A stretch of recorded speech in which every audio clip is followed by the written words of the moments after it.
Could we have the first illustration, please? And the next one. Now that's a woman called Eost. Actually, she doesn't really exist.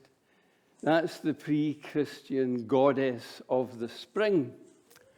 And can you see the wee bunny rabbit there beside her? That's just an illustration. But we unthinkingly pay tribute to her all the time at this time of year, because you see the connection between her name and... So what we've all been saying is happy springtime. Happy springtime. Because she was the goddess of the festival of spring.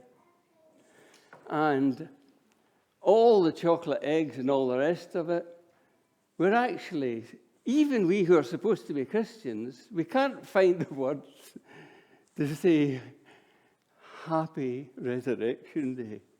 What a mouthful that is, eh? We say Happy Easter.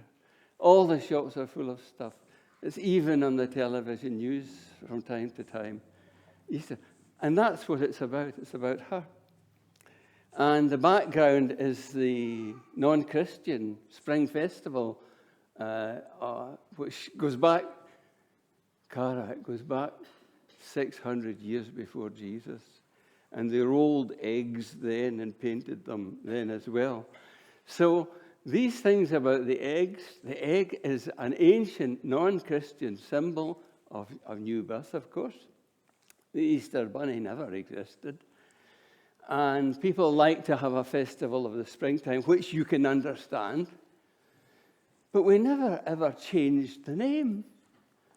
And what we should be celebrating is the festival of Jesus' resurrection. That's the words we should be using. And that's what should be on all our literature and the publicity. That's all the greetings.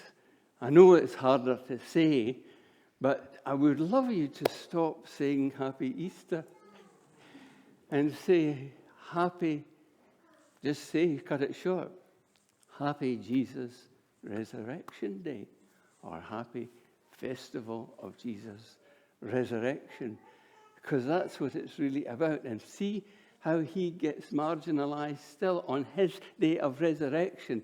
He's still put to the back. And you have chocolate eggs and Easter bunnies and her.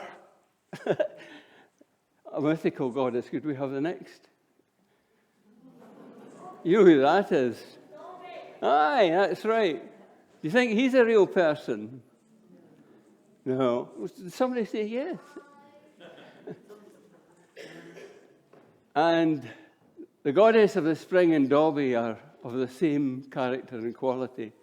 They're works of fiction. They don't exist. Could we have the next? But Jesus did live and did die. And it's recorded in the Roman historians and Josephus, the Jewish historian, that he died in 29 AD, apart from the testimonies of the Gospels.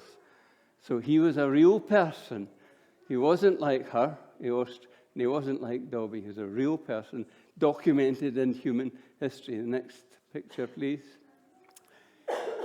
And here we are then. He lived in history. We exist today to witness to his resurrection. And that's one of the illustrations, a photograph of an empty tomb. And our great calling and witness is the resurrection of Jesus, our Savior.